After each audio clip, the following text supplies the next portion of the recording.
mo mani nkoye enkotata mesra mo pa wa ma me kra wo tikejeti a wo atako du race course a wo de wo koye contractor wo ho ma wo twa nkrofo put a stop to it immediately.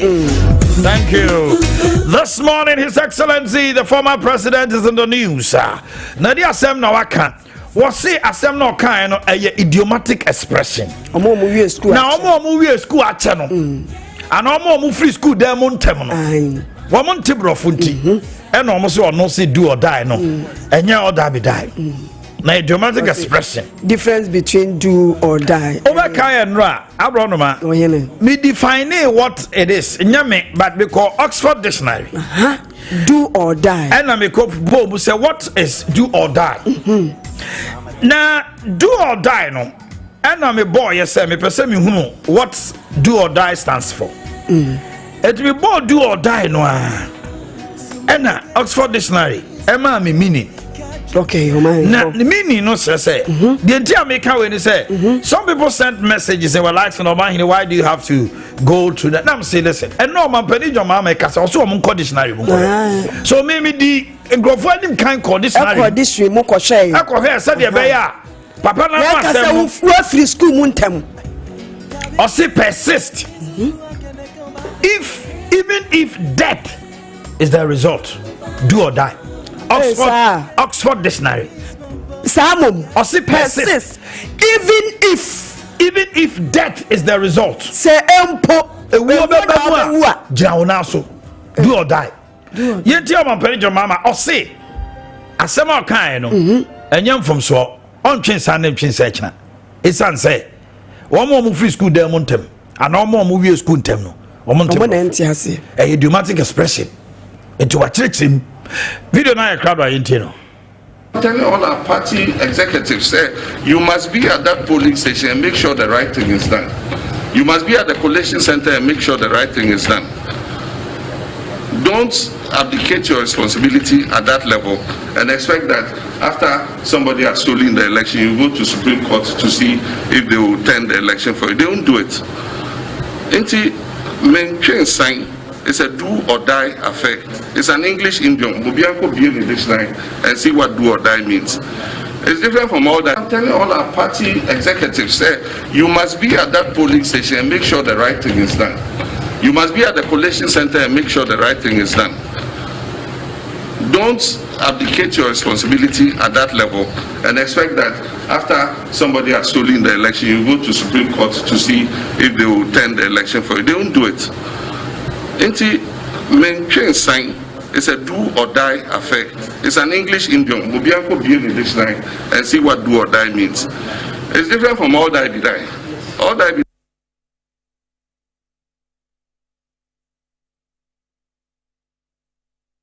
I'm telling all our party executives say you must be at that polling station and make sure the right thing is done. You must be at the collation center and make sure the right thing is done. Don't abdicate your responsibility at that level and expect that after somebody has stolen the election you go to Supreme Court to see if they will turn the election for you. They won't do it. Maintain sign is a do or die effect.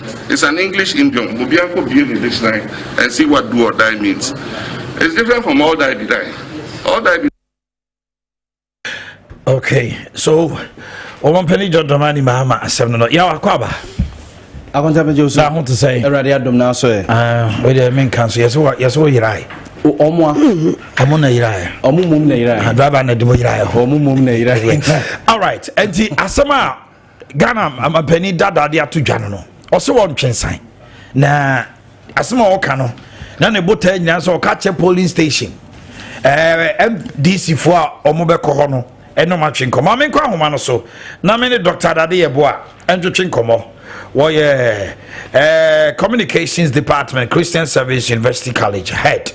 Dr. Dade Yebo a watching HOD meje so na upon to say nyame adom amoso e ye ho ye pa won kran ha me say Kumasi so bebia dadin wada roma Ghana Omanhene dada ekwa probo na nkasa ye mu no se watena se ehunu se Ghana ha se wotena se o twan am yesisi wo polling station now dey what's the Supreme Court? Because Supreme Court is the same banner. Until the elections will be won or lost at the polling station. Now, in that contest, you do or die affair. Ghana for baby akasa say kontwe science and say wo semne kasa sade and can fata a statesman like himself. Was there be one more free school ntem ana one more ayadai go school and reaching or monte brofin from kasa is an idiomatic expression. You are a communication expert. Yebusaw assembly say abeto dwano oba kan say yo madam was any atiefo. I think I would like to speak English. Go ahead. All right. Yes, yesterday I was also online some other station called. I think that when you speak, we have what we call the connotative or the denotative meaning. Okay. Now, when it is denotative, it is clear. It has got a dictionary meaning. But the connotative, it connotes, which means that it has got different coloring. The nuances of the meaning, the understanding are different. They are varied. And he is using, as he said, this expression. But the expression is too hyperbolic. What I mean is that it is too exaggerated. It's huge. And in that case, it allows a lot of meanings attached to it. And that can easily defeat what you want to say. Okay. For example, when you say do or die, it is an adjective. So we can say do or die affair or situation. So the do or die will qualify the situation or the affair. You see, do or die is characterized by an irrevocable decision to succeed. I want to repeat that. The adjective, the do and die, do or die, is characterized by an irrevocable decision to succeed. Irrevocable. It means that you will not be deterred by any circumstance, because your aim is to succeed. Okay. Then it means that at all costs. Can we say that by hook or crook? Yes, by hook or crook. Okay. Now, one element of this meaning is desperation. It means that you are desperate to succeed. Now, when you are desperate to succeed, or at all costs you must succeed, then it means that it cuts down all other possibilities. What if it is not meant for you to succeed, and you are determined to succeed? Then that is where the element is found. Okay. It doesn't matter whether it is an expression or not. It means you are going all out. So a do and die or do or die attempt to hold invaders. For example, if you have invaded and then it is do and die, invaders are supposed to be destroying certain things, and therefore you are preventing it in that way. Okay. But you see that here in the context, we are talking about election, where we have a body that oversees it. We have the law court is there. We have this and that, and at least if there is something that goes against your wish, you can go further and then address it. But for something like an invasion, if you are not able to do that to save your life, there's nothing. There would have been something bad after it. But you see, when you situate a speech or a word used publicly, you have to be very careful, because this one also involves a potentially fatal crisis or crucial emergency. Fatal crisis. When it is fatal crisis, then it is do or die. But this one is not fatal crisis. It is something that the electors are showing their appreciation for a party A or party B to rule the country. So we do not have to go to that extent. When it involves something which is reckless, another thing is that it becomes reckless. Sometimes it is reckless effort to succeed. If you say do or die, it means that that recklessness to succeed is there. Now, when these words, the recklessness, the desperate, all out by hook or crook, and then at all costs, and so on and so forth, are found in this use of this word, then you see that as Ghanaians, we will go for that. Because when a situation is created and it gives an ambivalence in terms of understanding, Ghanaians will go for the bad one. So maybe few people will just go for this one, because if he is saying that it is an expression to tell his people at the foot soldiers there, the people at the ground another word he uses, that he is calling on polling station agents to be vigilant, because if they allow themselves to be cheated, then what it means is that Supreme Court will not overturn a result as announced by the returning officer, the Electoral Commission chair. So if that is the case, you have to do or die. Other than that, you see, look, now you have just used a very comfortable word, vigilant. Why is it that he didn't go for that? Okay. If that is the case, because that is my point of view. Okay. Some of these expressions, that's what I'm saying, that if it has got an ambivalent meaning, in other words, it is double-sided. Why don't you go for the one that will be very clear? And when I started, I told you about denotative and connotative. That's words. Right. So if you want to speak to your people, and you shouldn't forget that, all the people over there, those who go to the polling stations to look at all this and then be there, don't forget that they may not be able to understand what he intends to say.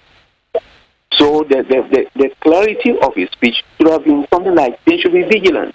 They should go protect the ballot. Yes, and they protect the ballots and all that.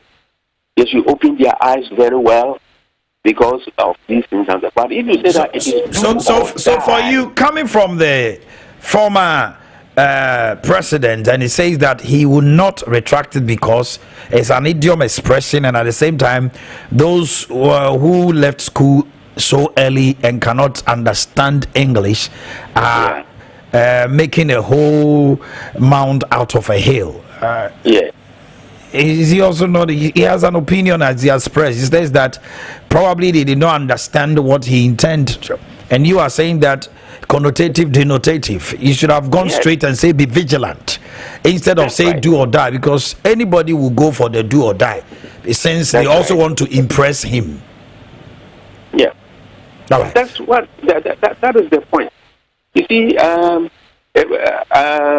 when he said this one, he should have known this one, that it could be interpreted to mean this. And as a communication expert, he should have been a little bit circumspect in terms of these words that he has used, knowing very well that in the minds you are speaking to the whole population of Ghana, and not everybody will understand the way he meant to say. Okay. That is the point that I'm talking about. All right. So you should know that since there is that negative aspect of it, and then it can also be the fact that he's talking about a different thing. Okay. He should have been able to know this one and then see to it that the statement is clear and straightforward. All right, Dr. Adadieboa, thank you so much for your time. We appreciate that. Okay, Dr. Adadieboa, Head of Communication Department, Christian Service University College in Kumasi. Okay, don't come back to your club. I want to say. Okay, and Gratano way any man pay. Ebebu Bosu, but none pay. Ya Dumako Befi, Deputy Director of Communication, the New Patriotic Party, and Alhaji Mohammed Nazir, as a leading member NDC Communication team, will be joining us in the studios. It says says, I will not retract, do or die. I cannot change my nature. His Excellency, the former president, says that he's not a rowdy person. He is not a violent person. And what he has said, people should not associate that to his character. Call to stop electoral fraud. Mohammed's do or die comment coming from Fifi Kwete, he says that it is a call that this time around they have to stop electoral fraud. Promoting vigilance, not inflammatory. Adam Bona, a security expert.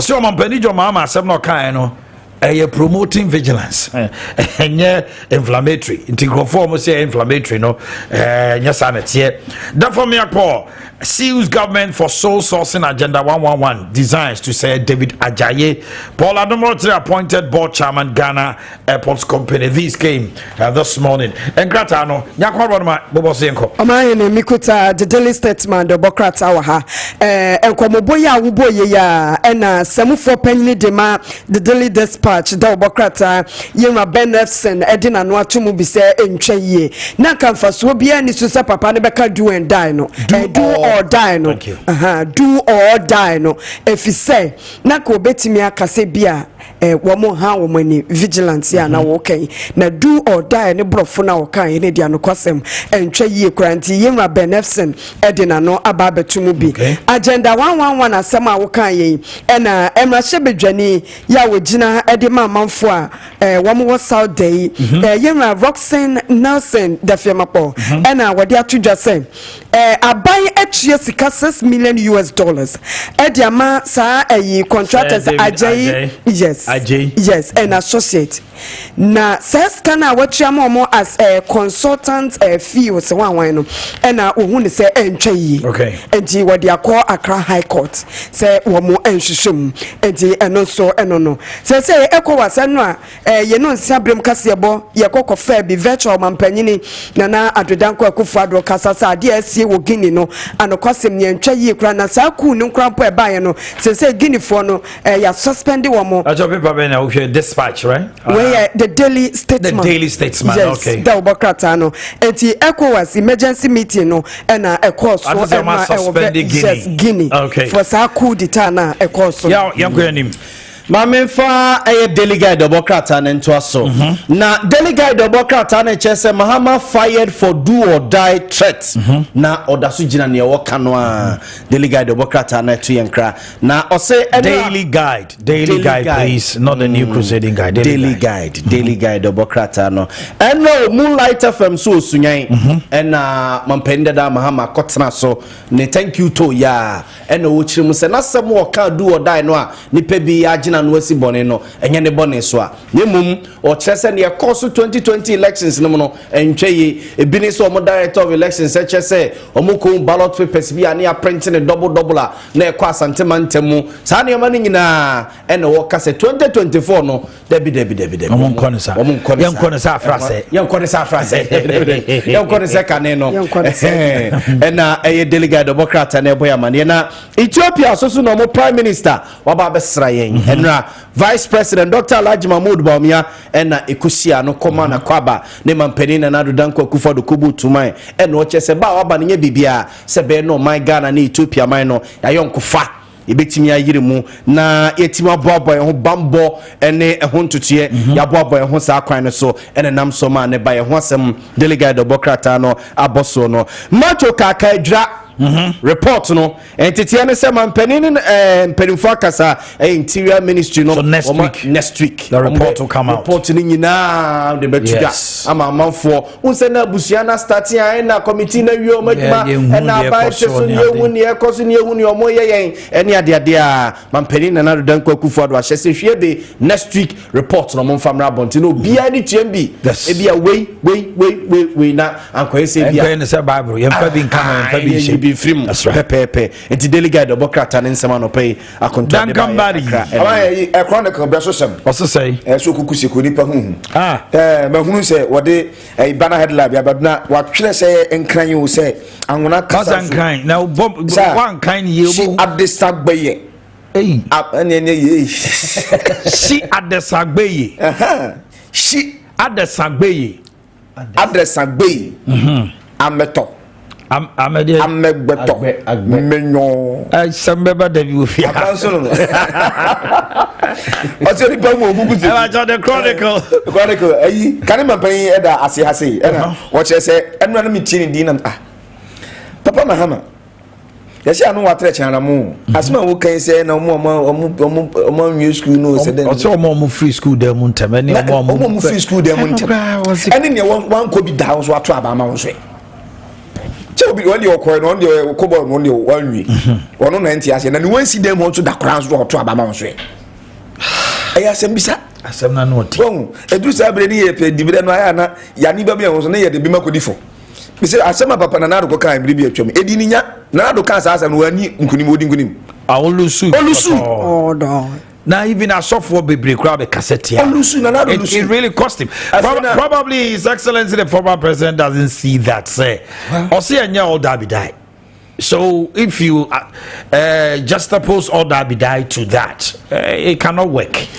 Do or die is different from all that be die, and he says that you should persist even if death is the result. Or no there to or no officer and so let's leave it like that, and then it's up to Ghanaians to decide whether that comment can warrant a loss or otherwise. I said I know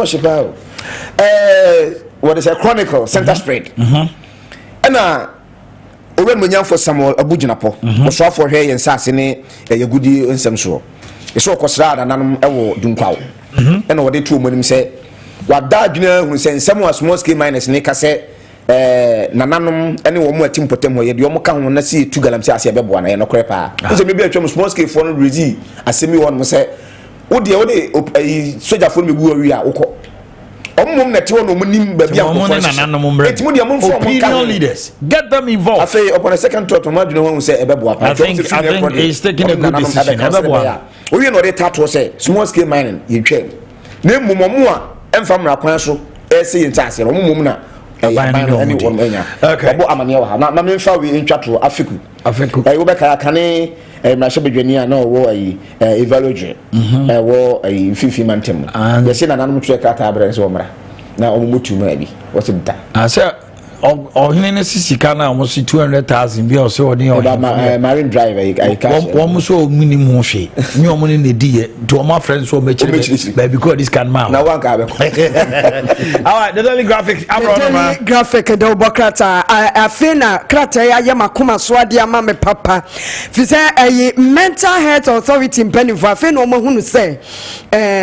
wani asabia so sabia nya do won ma dwene ho aka no they said wo ma fa montre so age aboso papa serious papa Omanhene kwasafo na kwhwe interchange na se ho too much etu obo on ma sabi wo bodam no kura no okura ne niema dada bia na ko otu kwan na niema ni nyina wade bechiri sa sesa enkrata enkontoa na niema obi on ma woduru ba bi ko sheda esesa papers na cha say amekromo ayetan ekromo ayefin eti say yesi woni a sabi aso sabi nya do ma dwene waka no wo mama Ghana ayetan dodo na ECOWAS and o ma suspend Guinea enya asem bia eye asem foforo bia na story bi wa interesting pa also afa wo hye yakwantempo ni yakwan so dey na kwasi am wakwata na odi atudwa say we last warning no dey ma contractors we be ayama contract so we na kakabia kama nuntum we be yama contract kakabisisi ajisika na sa wo ye kwan no Omanhene na ye beba ye be hu say dey wo dey do mortar esikwanim wajijeja u concrete machine ene ne ma bia sisi kwan mu hono mu a anokwase road minister ma warning sir ya be found ya be found okay eti we wati one on said there was akasa no why ne sase warning and what no sia okabia ya nya so to dey o check ya ma ye na de toto ne kasa wakasa ho a bakra kasa ne do so ya dispatch yo daily dispatch do Bokrata no na me de to so na daily dispatch do Bokrata no ora benefsin Samu for penny ma do Bokrata ya Musa friend so ye poster. That's right. Etu enkra say Mampenida da Mahama should stop beating war drums and invest in pooling agents. We benefsen ɛna ɛkasa nsɛm yi ɛde chairman penny dada ma si do or die no onya do or die no polling station for no wa police aba no mo money na ho ye ni ade o makadi a mo hia yes, that's all. 2020, it was a fiasco. Yeah. But when I come the we went for elections. I can say with no shred of equivocation, say NDC did not prepare technically. Yeah. So, when it comes to IT, they fell short. Yeah. Because in Niama MPP for gadgets or what they call polling station, then this in Kutebisa. Yeah. And I think this is where Omud Efeli, the former president, because I think everything that he had to provide in terms of funds were available. And on Nama over here, the executives no be brain no obia twene free about one a call and a failure nearby, and now they're all looking and attacking and but so my penny your mama ever trust no reflect out. Even though Ghana haba obi betime wie mu ni ade is possible no on share one more omoye dey omko sha aba no so ma on this time send your benefit kano so man ani ko hono mo a na 20 year to aba ma no aho ene ye wi ano a 2024 ba we ni abedadi am wa we ni ba de koye kasa nko a na wan sisi na chi a we mbeba obesa lusu ti dispatch no or say my do or die is different from Kufuor's or die be die. Okay, we am penny that mama but do or die is different from at least the best or die be die. Yeah, that somebody ubefa ayi what they saying the new crusading guy. Okay, and some and what they try papa mi hunu funi ache o or say brofo be no acho sa no mama do or die. Comment. You go see that one. Recipe for disaster. And I know. David. Hey, what's no? She nipa na or down it now. Where they have. Ni dinner or hono kind of dinner also to ditch. Yana boss ro hono. Honorable Paul Apreku. Now also because yan ditch. Was it what's the power? This person and what's the ni hono mo. Come say FIFA clear na. Come on ready. Ye papa ni sheni dipa ni 30 seconds. Mr. George Kwadwo Boateng. Yesi ya wo no 19th October 1958. And they didn't tena akonya so 24th February 2021 2011. Na dipa do na dinim no nana ajenim Boateng the first Omanhene. Nana Omanhene. Nana Omanhene no pay the enye no boni mu a what's in the DNA as a Paul there? Nana Omanhene a day. You see, you be decorating your man doctor degree. Honorary doctor. Okay. On the note of Nana Omanhene, Nana, congratulations. You call for a quick commercial break. When we are back, the show continues. Stay with us. We'll be back.